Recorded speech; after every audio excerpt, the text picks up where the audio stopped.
bonjour dal leen ak jàmm ci seen site yi di vippeople.net ak vipinfo.net ngir am ay xibaar yu leer te dëggu ginnaaw su ngeen abonné ba noppi bu leen fàtte bés cloche de notification bi ngir jot yeneen vidéo tey nag li gën a fës ci yéenekaay yi moom leen lañ indil yéenekaay bii lañ koy tàmbalee di Rewmi Quotidien li ñu gën a fësal tey ci seen yéenekaay muy nataalu kii di Cheikh Bakhoum ginnaaw suñu ñëwee ci les jeudis de l'économie Cheikh Bakhoum nag moom moo fi jiite lii di l'AIDE est le meilleur opérateur de fibre optique au Sénégal loolu la Cheikh Bakhoum xamle ci Rewmi Quotidien xamal ni que l'AIDE est le meilleur opérateur de fibre optique au Sénégal près de 500 km de fibre optique déployés dans 45 départements 250 points Wi-Fi installés à travers le pays loolu daal la Cheikh Bakhoum fësal ci yéenekaay bi di Rewmi Quotidien nee na daal meilleure fibre optique au Sénégal daal l'AIDE la su ngeen jàppee lu toll ci 5000 kilomètres de fibre optique déployés ci 45 départements yëpp lu toll ci 250 points Wi-Fi installé nañ leen à travers tout le pays. su ñu demee ci yéenekaay bii di Le Témoin quotidien li ñu gën a fësal tey lépp loo xamante ni jëm na ci wàllu dégâts économiques du Covid 19 Covid 19 bi daal jàppale ni que daal ba mu fi ñëwee ay dégâts neen la fi defu fi dara benn résultat boo xamante ni positif na lu weesu ay dégâts jàppale ni que daal lu toll ci 27,4% des entreprises formelles en faillite entreprises yoo xamante ni daal ñi ngi en formel maanaam nekk en règle am seen këyit am lépp lu ci toll ci 27,4% dañu nekk en faillite ba tey mi ngi xamal la que lépp lu jëm ci wàllu secteur les plus touchés les bars hôtels restaurants services fournis aux entreprises les services personnels et divers commerciaux et le transport maanaam lépp loo xamante ni jëm na ci wàllu bar tëj nañ leen hôtel yi tëj nañ leen restaurant yi tëj nañ leen services yoo xamante ni entreprises yi ñu ngi koy jox ci seen personnel jëm ci wàllu commerce bi ba ci transport bi lépp nax saay lépp mi ngi en faillite ki ko fësal di yéenekaay bi di Témoin quotidien ba tey ci Témoin quotidien ñu ngi fësal entretien exclusif boo xamante ni def nañ ko ak kii di Mamadou Faye Samb nag moom pêcheur la sous-marin la maanaam nee na au large de Dakar j'ai repéré l'épave de l'avion dans lequel voyageait le poète David Diop maanaam avion bi David Diop doon voyager moom pêcheur sous-marin bi nee na bu mu duggee ci biir ndox bi gis na ko fa ku ko wax du kenn ku dul Mamadou Faye Samb ba tey suñu demee ci Rewmi Quotidien li ñu gën a fësal tey muy nataalu kii di Lamine Diack corruption à l'IAF Lamine Diack n'ira pas en prison jàppale ni que ginnaaw corruption boobu ñu ko tuumalaan ci wàllu IAF ba noppi verdict bi tombé démb ñu tëj ko ci ñeenti atu kaso don ñaari at yoo xamante ni da koy tëdd ñaari at yoo xamante ni source la Rewmi Quotidien fësal ni que Lamine Diack mii du dem prison lu tax Lamine Diack du dem prison jàppale ni que ñaari at yu mu waroon tëdd maanaam tëdd na ko ba noppi ginnaaw bañ ko jàppee atum 2016 mën naa ne tëdd na sax lu ko raw ñaari atu source yu aussi tëdd na ko ba mu jeex tak donc li deset maanaam mooy amende 500 000 euros boobu la war a fay ki ko fesal nag di yéenekaay bi di Rewmi Quotidien nee na la justice tire à huée et à Dia Massata sous mandat d'arrêt international maanaam lañ ko teg sous mandat d'arrêt international confrontation bi nag am diggante Sonko va rendre visite Lansana Gagny Sakho Ousmane Sonko ginnaaw confrontation bu mu amoon ak opposition bi ak kaddu bu mu newoon dina woo kii di directeur u ONAS di Lansana Gagny Sakho jàppale ni ko Ousmane Sakho dem na gisi ji kii di Lansana Gagny Sakho ba tey suñu sukkandikoo ci yéenekaay bii di l'info lu ñu fësal tey maanaam pompage des zones inondées jàppale ni que bi zone yi inondé ba tey jii ndox baa ngi foofu di pëccëxoo rawatina foofu ca Parcelles Assainies Kër Massar unité 2 unité 3 ba tey jii ñuy wax ak yéen ndox bi dara jógewu fa salte na ba nga xamante ne ay algues vertes ñu ngi kiy feeñ xale yu ndaw yi sax bébé yi pour jàllale leen ci pan lañ leen di dugal mu doon loo xamante ne doy na waar ci mim réew au 21e siècle muy atum 2020 ñuy gis lu mel nii ci Sénégal maanaam dellu ginnaaw la ci Sénégal mais ginnaaw loolu le président de la République Macky Sall dafa fast track nee na daal fast track la bëgg ci pompage yu zone inondée yooyu bëgg na lu mu gën a gaaw ñu pomper ndox yi mu gaaw a gaaw waaye jàppale ni que nag Macky waxoon na fi fast track ci wàllu liggéey yi ak ministre yi mais ba mu ko waxee ba tey low track lay mujj mbaa pompage yu ndox yi du mujj doon low track à la place de fast track ba tey ci l'info ñu ngi fësal lépp loo xamante ni jëm na ci wàllu culture ak spectacle gis ngeen ni bi mbas bi ñëwee ba tey artistes yi kenn jouetul grand théâtre kenn dematu fa Sorano kenn dematu fa maanaam fi ñu doon tëggee soirée yi kenn gisatu fa kenn mais jàpp leen bientôt la relance des activités maanaam si ay fan yu néew rek dina relancer waat activités yi xaw ma nag kan mooy njëkk dem grand théâtre waaye gëm naa ni bés bu demee grand théâtre dina ko duy ba mu fees del ndaxte sénégalais yi nam nañu pëccxoo nam nañu mbalax bi nam nañu dajaloo boobu ba tey kenn gisu ko te secteur culturel maanaam tey soo demee ba ci biir gis nañu lu mu sooxee bu baax a baax tey suñ doon wax impacté ci Covid 19 yaakaar naa ni artistes yi ak culture bi ñoo ci gën a sooxe mais lii daal di une bonne nouvelle nee nañ bientôt la relance des activités culturelles et des spectacles ba tey suñu sukkandikoo ci yéenekaay bii di critique lu mu critiqué tey visite des sites inondés de Kër Massar Macky Sall dans l'épicentre des eaux stagnantes jàppale ni que kii di président Macky Sall daal tey ci alxames bi dina sol dàllam dem foofu ca Kër Massar dem seet sinistré yi maanaam inondation yi nu mu ko naka la leen def seen kër yi naka leen ko nangoo dina fa dem massawu leen ki ko fësal di yéenekaay bii di critique ba noppi ci critique ñi ngi fësal lépp loo xamante ni jëm na ci wàllu Covid-19 au Sénégal à un décès de 300 maanaam ba ñu demee ba tollu ci 300 daal benn décès moo ci am nañu jàpp daal jamono ji daal yaakaar mën na neex ndaxte gis nañu mbas bi mi ngi reculé wu bu baax a baax donte xam naa ni nit ñi ñoo respecté mesure de prévention yi mesure de sécurité yi mesure de barrière yi nit ñi ngi koy respecté bu baax a baax moo tax daal nañ ci continuer rek moo gën a ba tey ci critique ñi ngi xamal lépp loo xamante ni jëm na ci verdict du procès IAF le mythe s'effondre le clan Diack intergèle appel maanaam mythe bi daanu na clan Diack muy Massata Diack di papam di Lamine Diack ñoom ñëpp dañuy interjeté appel ndaxte ginnaaw seen avocat bi bu muy jugé jugement bi gis na ne daal jugement bi juge farce la ñoom d'accord ñu ci benn yoon interjeté nañu appel Lamine Diack sauvé par son âge nee nañu Lamine Diack daal âge am bii di 87 ans moo ko sauvé. ba tey dañuy continuer ci famille Diack mi verdict unique du procès Lamine Diack IAF à Paris Vox Populi lan la ci wax les Diack les parfaits coupables ñoom daal jàpp nañu les Diack daal ñoom ñooy les parfaits coupables la justice française liquide Lamine Diack et son fils Pape Massata Diack jàpp nañu daal justice française kii di Pape Massata Diack ak baayam bi di Lamine Diack dañ leen sacrifier lu waral ñu sacrifier leen nag l'ancien président de l'IAF condamné à 4 ans de prison dont 2 ans ferme et 325 millions de francs CFA d'amende dans l'affaire dite dopage des athlètes russes sur fond de corruption PMD écope de 5 ans de prison ferme et 650 millions d'amende muy kan Pape Massata Diack mooy PMD maanaam daal jàpp leen des Diack les parfaits coupables la justice française liquide Lamine Diack et son fils. ba tey suñu sukkandikoo ci justice France boobu am nañu la défense nag lu ñuy wax la défense crie au scandale dénonce une décision injuste et inhumaine et fait appel défense bi daal dañu crier ni que affaire bi daal mbirum scandale kese la scandale donga ko lal ba pare ñu dénoncé benn injustice ak jamono ji ñu toll ñuy teg injustice ba noppi jugé verdict bi loo xamante ne c'est inhumaine loo xamante ne kenn waru ko mën a teg doomu aadama moo tax ba noppi ñoom ñi jël appel teg ko xamul nag xëy na tey la ñuy dóor appel bi lan lay wax après wait and see. ba tey suñu sukkandikoo ci Vox Populi ñu ngi xamal la calvaire quotidien des Dakarois jàppale ni que daal jamono ji ñi dëkkee Ndakaaru calvaire bu métti la ñuy dund lu ko waral nag l'idée du voyage dans un bus Tata sur des nattes bus Tata yi pour nga jógee sa dëkk pour dem ñibbi soo jógee Parcelles pour dem Guédiawaye mbaa nga jógee Dakar pour ñibbi ci banlieue ba maanaam jafe-jafe bu métti ngay am ndaxte transport yi doy na waar kenn amatul fooy dem nañu ba ci bus Tata bi ay basang lañ fa gis basang ñelal ko ci bus Tata lii Sénégal dong nga koy gisee doo ko gis beneen dëkk bu dul Sénégal. suñu sukkandikoo ci yéenekaay bii di Libération suñu naataango Cheikh Mbacké Guissé diite ko lan la fësal tey document peine interdiction d'exercer préjudice financier et moraux saisis les détails d'une sentence un total de plus de 15 millions d'euros à verser au trésor à l'IAF au CEO à l'AMA et à la marathonier Christelle Donnay. Ces interdictions d'exercer qui visent Lamine Diack, Pape Massata Diack, Maître Habib Cissé, Gabriel Dollé ce que les juges ont dû lépp loo xamante ni juges yi wax nañ ko muy détail boo xamante ni génn na ci sentence su procès kii di Lamine Diack Pape Massata Diack ak Maître Habib Cissé bi nga xamante ni moo fi nekkoon conseiller juridique doon avocat bu Lamine Diack foofu ca IAF jàppale ni que daal détail yëpp kii di Libération fësal na ko. ba tey suñu sukkandikoo ci yéenekaay bii des Échos lu ñu fësal tey statut de chef de l'opposition le PDS parle de deal entre Idrissa Seck et Macky Sall jàppale ni que daal affaire u chef de l'opposition mu doon ay waxu kesew waxi naxaate opposition bi daal dafa mel dañoo jaxasoo seen biir ba rax ci dolli waa parti démocratique sénégalaise ñoom daal nee nañu dafa am benn deal boo xamante ni am na ci diggante Idrissa Seck ak Macky Sall ban deal moo fa war a nekk dëkku deal de la ñu nekk ginnaaw PDS moo njëkk a commencé ay deal kon APR su ñëwee tey commencé deal ak Idrissa Seck du jaaxal kenn.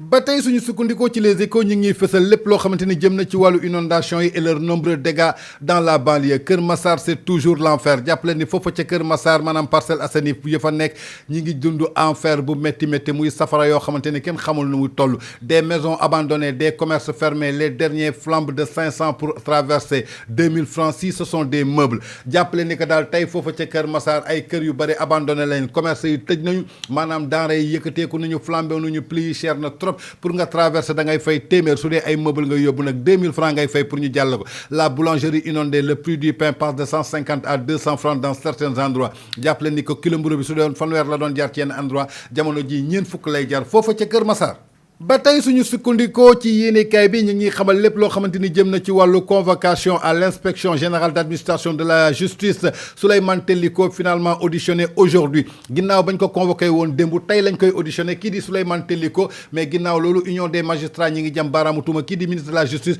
jàpp nañu moom moo nekk ci ginnaaw lépp ndaxte ginnaaw bi Souleymane Teliko defee benn interview ci ak la presse jàpp nañu daal kii di Malick Sall di ministre de la justice moom moo nekk ci ginnaaw loolu yëpp moo tax ñoom union des magistrats def nañu seen bloc taxaw ci ginnaaw kii di Souleymane Teliko suñu sukkandikoo ci yéenekaay bii di L'As lu ñu fësal tey ci seen yéenekaay maanaam muy pour une histoire de téléphone Omar Roger tue son oncle en lui nassant 2 coups de couteau ah Omar Roger li mu def ñaaw na waaye Omar Roger li mu def ñaaw na benn histoire téléphone kese moo tax mu jël ay paaka jamate ko kii di nijaayam boobu Omar Roger daal Omar Roger faat na nijaayam ngir lan benn histoire téléphone ki ko fësal di yéenekaay bii di L'As quotidien ba tey L'As mi ngi fësal nataalu kii di président de la République son excellence Macky Sall en terrain miné dans la banlieue jàppale ni que Macky Sall jamono ji may wax ak yéen mi ngi nii ci banlieue bi dem na waa Kër Massar mais jàppale ni mi ngi ci biir terrain minier boo xamante ni xamul lan moo koy fekk Kër Massar ndaxte waa Kër Massar mer nañu ba futt ba nga xamante ni doy na waar Macky Sall demul moom kese de une délégation du palais en reconnaissance à Kër Massar def nañu daal seen benn ngandim délégation dem Kër Massar dem leen Kër Massar ba xool waa Kër Massar li ñu leen di may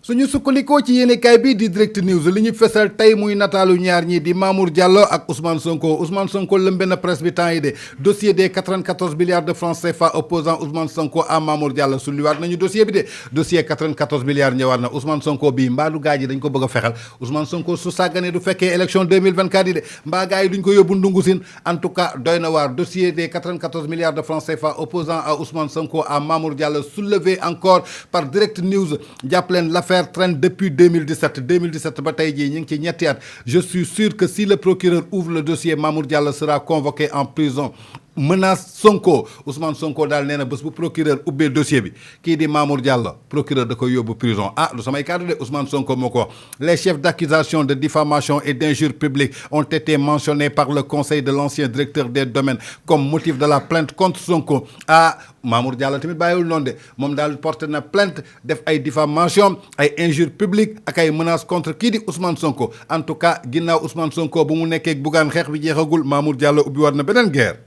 su ñu demee ci yéenekaay bii di Sud Quotidien lan la ñu xamal le record de longévité kan moo gën a yàgg maanaam record de longévité gën a gudd gën a yàgg gën a màgget gën a nekk vétéran Benno face au défi du 3e mandat Benno Bokk Yaakaar daal ñi ngi ci défi wu 3e mandat ñi ngelawaay du ñu bàyyi 3e mandat constitution bi 2 mandats consécutifs nul n'a le droit de faire plus de 2 mandats consécutifs bàyyi leen 3e wala jàngu leen français ñu delloo leen CI bokk ah Benno daal face au défi du 3e mandat ñi daal doy nañu waar 3e mandat mi ngi leen di bëgg a rey mais africain moo bëgg a nguur en tout cas ki ko fesal di yéenekaay bi di Sud Quotidien ba tey suñu demee ci yéenekaay boobu di Sud Quotidien lépp loo xamante ni jëm na ci wàllu plan Orsec Sokone Kaolack Ziguinchor Joal Palmarin Thiès Saint-Louis et Keur Massar ces villes prioritaires de Macky Sall daal plan Orsec bi tànn na ay dëkkam yoo xamante ni ñoom ñooy priorité Sokone ci la bokk ku fa nekk Abdou Latif Coulibaly Kaolack Mariama Sarr Ziguinchor Abdoulaye Baldé Joal nag kan moo fa nekk xanaa Yaxya Joob Yékini Palmarin ba tey Yékini moo fa nekk Thiès Idrissa Seck ah Abdou Mbow mi ngi Thiès de Saint-Louis Mansour Faye Keur Massar nag kan moo fa nekkal président soo demee tey nga ñëw wax ñu ko suñu sukkandikoo ci yéenekaay bi di li quotidien suñu naataango bi di Babacar Dione jiite ko lan la xamal levée de la limitation du nombre de passagers dans le transport le piège qui nous guette ah lii quotidien nee na lii ñu levé daal maanaam car rapide yeeg tata yeeg njaganjaay yi dañu ne woon kii day toog fii kii du toog fii kii toog fële nee nañu dind nañu lépp ku yor sa oto yor sa car rapide su la neexee nga duyu ko ba mu fees del na nit ñi jaxasoo nañu takkaloo nañu kërti mais l'importance na ngeen takk seen masque ban piège moo nekk ci biir en tout cas lii quotidien fesal na ko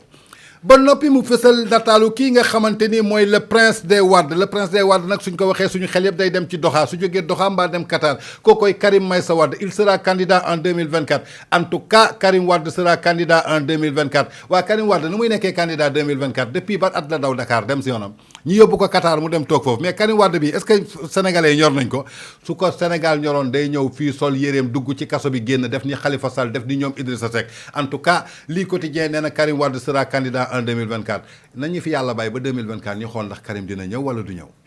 su ñu demee ci yéenekaay bii di Source A li ñu fesal tey présumé trafic d'extrait de naissance procuré à des ressortissants étrangers lii doy na waar waay lii doy na waar maanaam trafic d'extrait de naissance dégg nañ fi trafic de visa trafic de drogue trafic de sexe trafic d'enfants trafic de lépp la ca desoon nag mooy trafic extrait de naissance à des étrangers juddoo ñu Sénégal du ñu ay sénégalais nga bëgg leen defal ay extrait de naissance sénégalais ku def loolu un adjoint au maire tombe kii daal di adjoint au maire maanaam moo topp ci ginnaaw maire bi nee na askan bi boo ko nopp ba pare muy def trafic escroquerie waaw su ñu demee ba adjoint maire yi di def ay trafic ak escroquerie population bi li ñu war def muy kan Emily Fati se dit instituteur et adjoint au maire de Wandifa. Après vérification de son sac, il a été retrouvé dans un classeur 12 extraits de naissance, 2 copies d'extraits, 5 copies littérales, 2 certificats de décès, 2 copies de certificats de décès, un extrait de minute greffier et une copie de jugement d'inscription de naissance. Ressortissant guinéen désireux de rejoindre son époux au Maroc, Ashba, 20 ans, avoue avoir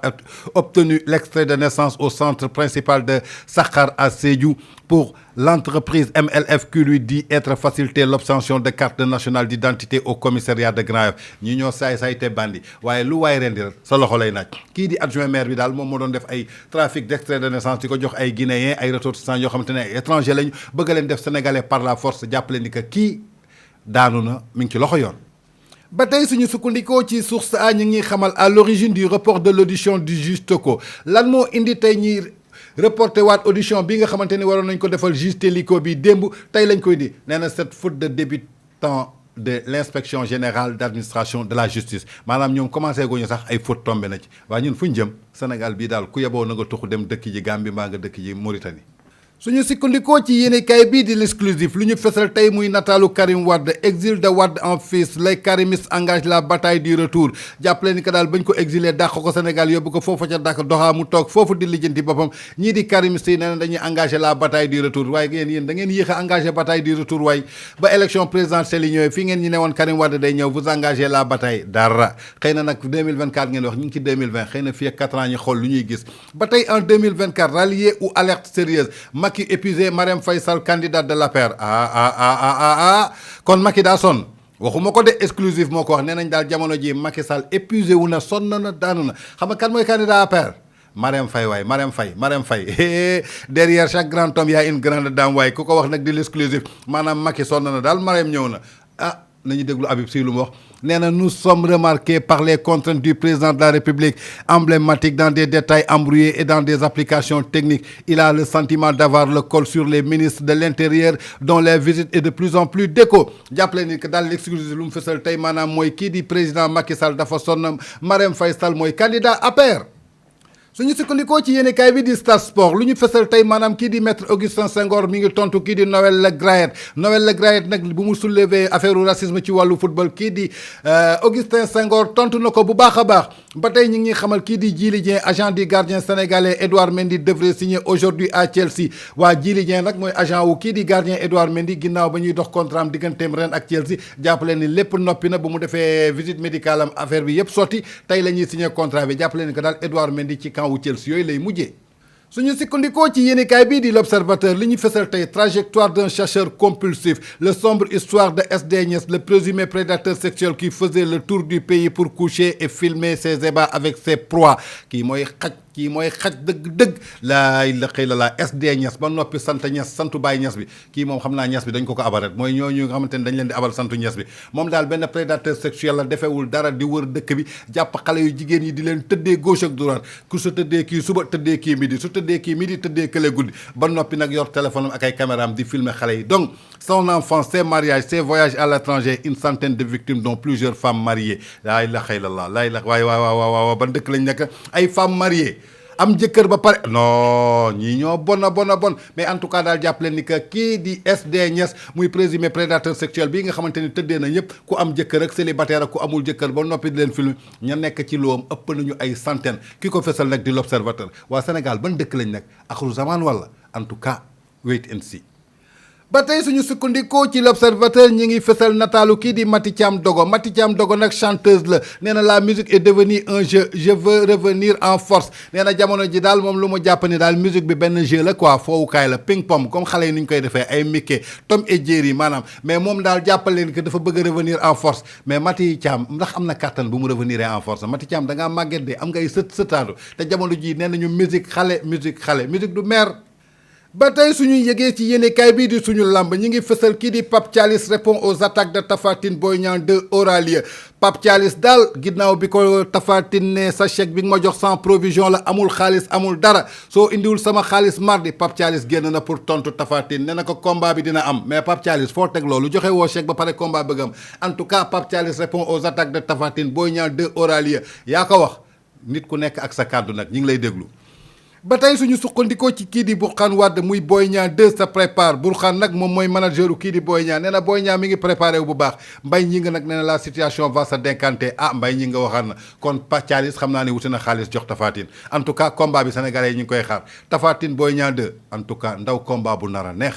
ba tey ñu ngi ñuy fësal kii di écurie Lansar muy en mission commando 2020-2021 Siteu nekko rël Quench Mama Lamine ñoom ñëpp dañuy préparer saison 2020-2021 jàpp leen daal écurie Lansar jamono ji déwén ku leen sàgganu ret ku leen laal ñu tombel la ci suuf dóor daanu ret laa ci gis. ba tey ci suñu làmb ñu ngi ñuy xamal prochain président du CNG les amateurs vote Tyson nee naa leen Tyson dafa am chance dafa jàng ba am bag nag mbër nag du question ni da ngay jékki-jékki rek doon mécanicien am doola il faut mettre di xam-xam dans la tête te Tyson dafa am xam-xam ci boppam moo tax jamono ji daal ginnaaw Alioune Sarr suñ ko naree wàccee foofu ca fauteuilam le 31 octobre incha allah dafa mel ni Tyson mi moo ëpp chance pour toog foofu ginnaaw Double Less ñu bëree ñoom Zos tey nag kii di Moussa Gningue maanaam muy le sorcier de Fass nee na il doit être un militant de la lutte kan moo wax loolu Moussa Gningue nag c'est le sorcier ñàkkul guddi si am na jinne maamam yi lu ñu ko won en tout cas li gën a fes daal maanaam mooy kii di Tyson am na chance pour jiite CNG bi jërë ngeen jëf ginnaaw bi ñu leen indilee li gën a fes ci seen yéenekaay tey alxamis fukki fan ak juróom-ñaar ci weeru septembre atum 2020 di leen jox dig daje ëllëg ci suba d'ici là nous vous souhaitons de passer une excellente journée sur vos deux sites VIP People VIP Info.net su ngeen abonné ba noppi bu leen fàttee bés cloche de notification bi ngir jot yeneen vidéo